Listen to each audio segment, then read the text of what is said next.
الحمد لله وكفى وسلام على عباده الذين اصطفى اما بعد. محترم و مکرم مہمانان خصوصی اور میرے مشفق اساتذہ کرام اور پیارے ساتھیوں، آج کے اس تاریخی جشن آزادی کے موقع پر آپ حضرات نے اس عنوان پر مجھے تقریر کرنے کی ہدایت کی ہے۔ حق بات تو یہ ہے کہ میں اس کا اہل نہیں ہوں، نہ میری زبان اس لائق ہے، نہ میرا مطالعہ اتنا وسیع ہے کہ ہندوستان کی آزادی سے لے کر اب تک کی تاریخ کو بیان کروں۔ تاہم آج کے اس قومی یادگار کے دن میں، جبکہ ہندوستان کے گوشے گوشے میں مختلف اداروں، تنظیموں، اسکولوں اور کالجوں میں غیر معمولی دھوم دھام سے آزادی کا 77واں جشن منایا جا رہا ہے، غلام ہندوستان کی داستان اور آزادی کی کہانیاں سنائی جا رہی ہے، مجاہدین آزادی کو خراج تحسین پیش کیا جا رہا ہے۔ ایسے وقت میں ہمیں بھی اپنے اسلاف کی قربانیاں یاد آتی ہے تو دعائیں مغفرت کے لیے ہاتھ خود بخود اٹھ جاتے ہیں۔ دوسری طرف جمہوریہ ہندوستان کے مسلمانوں کے دردناک واقعات اور ظلم و ستم کے رودات سامنے آتے ہیں تو خون کے آنسو نکل پڑتے ہیں اور دل سے ایسی آہ نکلتی ہے کہ اگر ہمارے اسلاف و اکابر رحمت اللہ علیہ کو اس کا تصور بھی ہوتا تو خدا کی قسم وہ لوگ کبھی اس ہندوستان کو غلامی کی زنجیروں سے نکالنے اور اس وطن کو آزاد کرنے کے لیے اتنی بڑی قربانیاں نہ دیتے۔ اگر انہیں معلوم ہوتا کہ اس ہندوستان میں مسلمانوں پر ایسا دن بھی آئے گا جب مسلمان آزادی کے بجائے انگریزوں کی غلامی ہی کو پسند کریں گے تو وہ کبھی شمشیر برہنہ لے کر میدان جہاد میں نہ نکلتے۔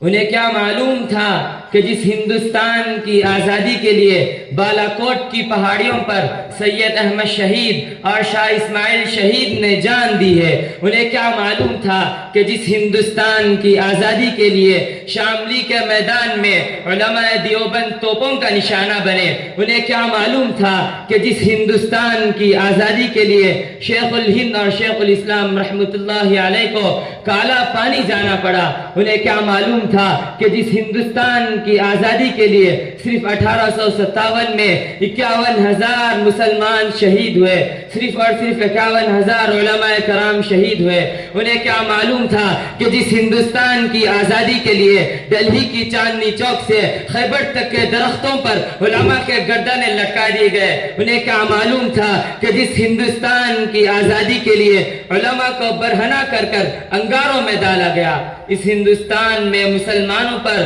ظلم و ستم کا پہاڑ ٹوٹے گا، انہیں حقوق سے محروم کیا جائے گا۔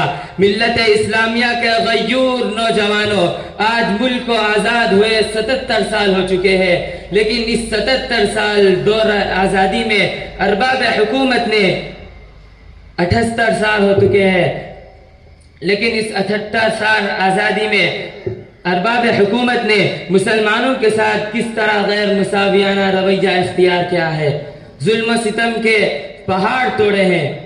یہ کیسی آزادی ہے کہ مسلمانوں کا جان و مال محفوظ نہیں ہے، ہمارے عزت و آبرو پر شبخو مارے جا رہے ہیں، ہمارے مساجد و مکاتب کو مسمار کیا جا رہا ہے، ہمارے آبادیوں کو ویران کیا جا رہا ہے، لاؤڈ سپیکر پر اذان کے خلاف مقدمے بازی ہو رہی ہے، خدائی قانون اور قرآنی دستور مسلم پرسنل اللہ میں ترمیم کی کوشش کی جا رہی ہے۔ یہ کیسی جمہوریت ہے، یہ کیسی آزادی ہے؟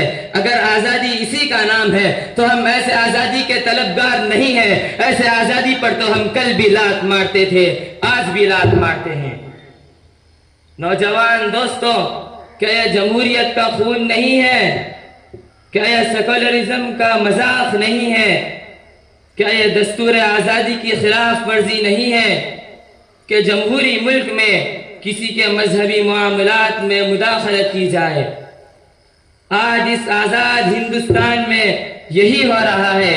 ہم سے مذہبی آزادی چھینی جا رہی ہے۔ ہم حکومت کے ایوانوں تک یہ آواز پہنچا دینا چاہتے ہیں کہ مسلمان سب کچھ برداشت کر سکتا ہے، مگر مسلم پرسنالہ میں ذرا برابر مداخلت برداشت نہیں کر سکتا۔ زمین پھٹ سکتی ہے، آسمان ٹوٹ سکتا ہے، سورج بے نور ہو سکتا ہے، مگر اٹل خدائی قانون اور قرآنی دستور مسلم پرسنالہ بدل نہیں سکتا۔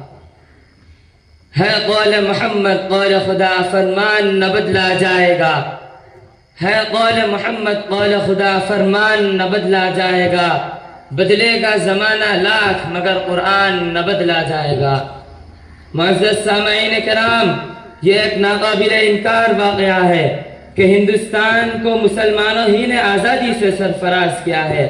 مسلمانوں کے قربانیوں کا صلہ ہے کہ آج ہمارا ملک آزاد ہے، لیکن اس کے باوجود ہم سے وطن پر دوستی کا سوال کیا جا رہا ہے۔ ہم بتلا دینا چاہتے ہیں کہ یہ ملک کے مسلمان ہی وفادار ہے۔ اس ملک کا چھپا چھپا پر مسلمانوں کا حق ہے۔ اس ملک کا ذرہ ذرہ مسلمانوں کا ہے۔ اس دیش کی دھرتی کو مسلمانوں نے اپنے خون سے رنگین کی ہے۔ جب گلستہ کو خون کی ضرورت پڑی، سب سے پہلے ہماری ہی گردن کٹی۔ جب گلستہ کو خون کی ضرورت پڑی، سب سے پہلے ہماری ہی گردن کٹی۔ ہم سے کہتے ہیں اب اہل وطن، یہ چمن ہمارا ہے تمہارا نہیں۔ دانشوران قوم، آپ سنجیدگی کے ساتھ اس 78 سالہ دور